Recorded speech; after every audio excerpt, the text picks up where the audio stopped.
नहमदुहु व नसल्ली अला रसूलिहिल करीम। बिस्मिल्लाहिर रहमानिर रहीम। दोस्तों, आइए मैं जो आपको दिखा रहा हूँ ये टिप्पे हैं जो कि मार्बल फैक्ट्री कटर होता है ना, जहाँ पे पत्थर काटा जाता है तो ये उस ब्लेड के आगे लगी होती है।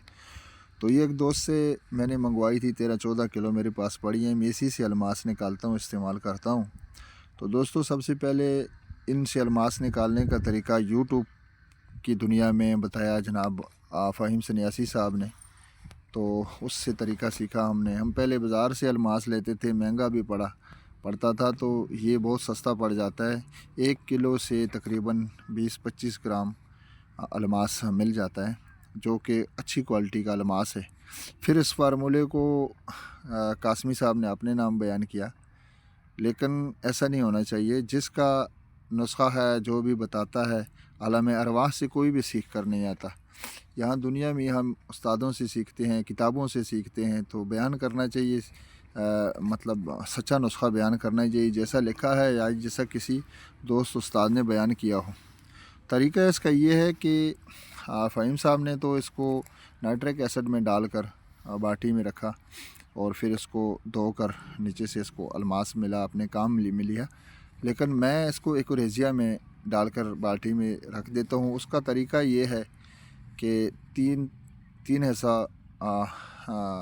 नमक का तेज़ाब, हाइड्रोक्लोरिक एसिड और 1 हिस्सा नाइट्रिक एसिड, शोरे का तेज़ाब, तो इनको मिलाकर ये कोरेजिया बन जाता है। तो इसमें रात को रख देता हूँ, तो सुबह जब ये ठंडा हो जाता है तो उसके नीचे से जो अलमास निकलता है वो अपने काम में ले आता हूँ। 20-25 ग्राम 1 किलो टिप्पों से निकल जाता है। तो बाज़ार से बहुत महंगा पड़ता है, तो ये एक अच्छा और आसान तरीका है। शुक्रिया जनाब फ़हीम साहब का भी, कासमी साहब का भी, दोनों अच्छे इंसान हैं, अच्छे दोस्त हैं। तो दोस्तों इसको मुदब्बर और पीसक करने का एक आसान तरीका है। अलमास 1 रत्ती 40 बार तेज़ाब फ़ारूकी में बुझाव दें। यही जो एक्रेजिया मैंने बताया ना, इसमें बुझाव दें। कली पारा 1-1 तोला छल बंद करके इसी जो ये तेज़ाब फ़ारूकी इससे खरल करके छल बंद करके गोली बनाएं और इसमें एक दरमियान में अलमास रख कर 5 किलो कोयलों की आग दें, तो ये पीसक होगा, मुदब्बर भी होगा और पीसक भी होगा। दोस्तों, अब मैं इससे एक मकवी बा क़ुव्वत बा का एक अक्सरी का कल्प नुस्खा बयान करने लगा हूँ। तो इसमें मरवरीद, वर्कतिल्ला, वर्क नुकरा, ज़ाफ़रान, मश्क हालिस, एक्सट्रैक्ट किनेबस, ये बंग का होता है, बंग से बनाया जाता है और ये होम्योपैथिक स्टोर से ये मिल जाता है। ये किनेबस इंडिका 1 माशा, जोहर समुल्फार आधा माशा, कुश्ता अलमास 1 रत्ती, अर्के गुलाब 1 तोला में खरल करके गोली बकदरे मसूर बनाएं। सुबह के वक़्त हमराए मक्खन दें। तो 11 गोलियां काफ़ी होती हैं जनाब। तो 11 गोलियां इस्तेमाल कराने से हातिर हवा फ़ायदा हो जाता है। ये बहुत अच्छा नुस्खा है, अगर किसी दोस्त की समझ में आए तो। दोस्तों, एक और नुस्खा है, कुश्ता अलमास से काया पलट दवाई बनानी है, नुस्खा बनाना है। तो कुश्ता अलमास 1 रत्ती, मरवरीद 1 तोला, अर्के गुलाब से 1 योम खरल करके, अर्के गुलाब का कूट कर निचोड़ लें पानी, तो वो ज़्यादा बेहतर होता है। तो से 1 योम खरल करके 1 चावल इसकी खुराक है, तो ये भी मक्खन के साथ देनी है। आधा चावल 1 चावल तक, आधा चावल 1 चावल खुराक दें। तो ये जनाब अली टीबी के लिए और ज़ियाबतीस के लिए, शुगर के लिए और नामर्दी के लिए एक अक्सीर है। एक और नुस्खा है अलमास को पीसक कुश्ता करने का, कि एक पत्थर चाट बूटी होती है।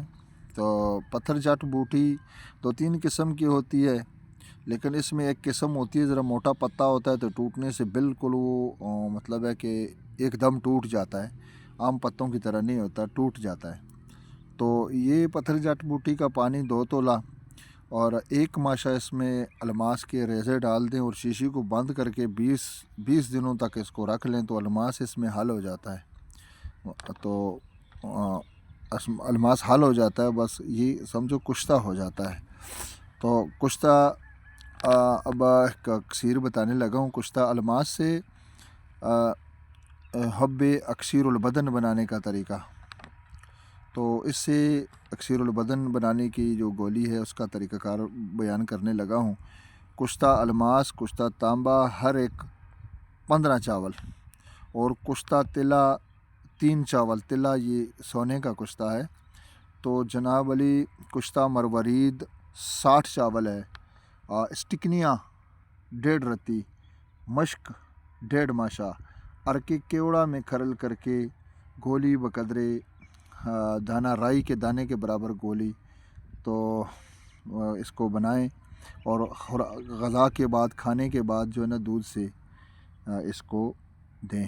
تو یہ اکثیر البدن ہے، بدن میں جہاں پر بھی بیماری، نقصان، کمزوری، تو انشاءاللہ یہ پورے جسم میں کام کرتا ہے۔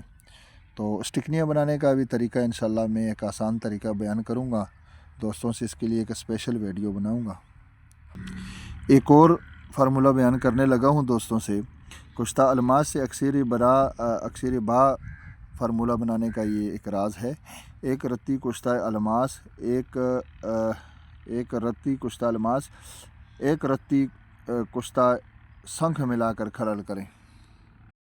یہ ایک بات غلطی ہو گئی، 1 رتی کشتہ الماس ہے اور 1 تولہ کشتہ سنکھ ہے، اس کو ملا کر کھرل کریں۔ اس میں سے 1 ماشا لے کر 1 تولہ سم الفار ملا کر کھرل کر کے جوہر اڑائیں۔ سرد ہونے پر، جوہر طے نشین ہونے پر اس کو تکرار عمل، اس کو دوبارہ عمل کریں، اسی طرح دوبارہ جوہر اڑائیں۔ جب سب سم الفار طے نشین ہو جائے تو پھر اس کی 1 چاول خوراک مکھن کے ہمراہ استعمال کریں۔ تو یہ قوت با کے لیے ایک بہترین فارمولہ ہے، بہترین نسخہ ہے۔ جی دوستو، اب الماس جو سنڈ ہوتا ہے نا، سنڈ الماس، اس کو جاری کرنے کے لیے ایک نسخہ بتا دیتا ہوں کہ کشتہ الماس 1 رتی سم الفار 1 تولہ، اس کو خشک کھرل کریں، کوئی چیز اس میں نہیں ملانی، خشک اس کو کھرل کریں اور 2 پیالیوں کے درمیان بند کر کے جوہر اڑائیں یہاں تک کہ ادویہ طے نشین ہو جائیں۔ سرد ہونے پر دوبارہ جوہر اڑائیں۔ 8 بار میں یہ جاری ہو جاتا ہے اور جاذب سیماب ہو جاتا ہے۔ تو دوستو یہ تھے آج کے چند فارمولے۔ دوستو اگر کسی کو سمجھ میں آئیں تو انشاءاللہ ضرور بنائیں، تو سمجھ میں نہ آئیں تو پھر نہ بنائیں۔ یہ فارمولے میں یوٹیوب چینل گولڈن لائٹ 99 پر بیان کرتا ہوں، اور انشاءاللہ یہ سچے فارمولے ہیں انشاءاللہ۔ تو ان میں کوئی اپنے طور پر میں کوئی ایڈیٹنگ نہیں کرتا، یہ فارمولہ جو بھی ہوتا ہے تو کسی استاد سے سنا، دیکھا اور اس پر تجربہ کیا، یا پھر وہ اپنے کتاب سے بیان کیا جو میری سمجھ میں آتے ہیں۔ تو کسی بھی دوست کو کسی بھی فارمولے کی سمجھ آئے اس کو تو وہ کرے، اگر سمجھ نہ آئے تو وہ نہ کرے، کیونکہ یہ بہت الماس بھی ایک زہر ہے، بہت صحت ترین چیز ہے۔ اس کو اگر یہ زندہ رہ گیا، مدبر نہ ہوا اور صحیح طریقے سے کشتہ نہ ہوا تو یہ موت کا سبب بھی بن سکتا ہے۔ تو اس میں باقی بھی جو چیزیں ہیں جو ہم کیمیا میں استعمال کرتے ہیں تو یہ زہریلی ہوتی ہیں، تو خاص کر جو آدمی ان کا تریاک جانتا ہو اور مدبر کر کے تو اس کی خوراک سمجھتا ہو کہ ہم نے آگے اب مریض کو کیسی خوراک دینی ہے، کس مقدار سے دینی ہے اور اس کا بدرکہ کیا ہے، تو یہ سب چیزیں جاننے والا حکیم استعمال کرے۔ عام اناڑی اور دوستوں سے ہماری معذرت ہے۔ تو بہت شکریہ جی، انشاءاللہ تمام دوستوں کا۔ السلام علیکم ورحمۃ اللہ۔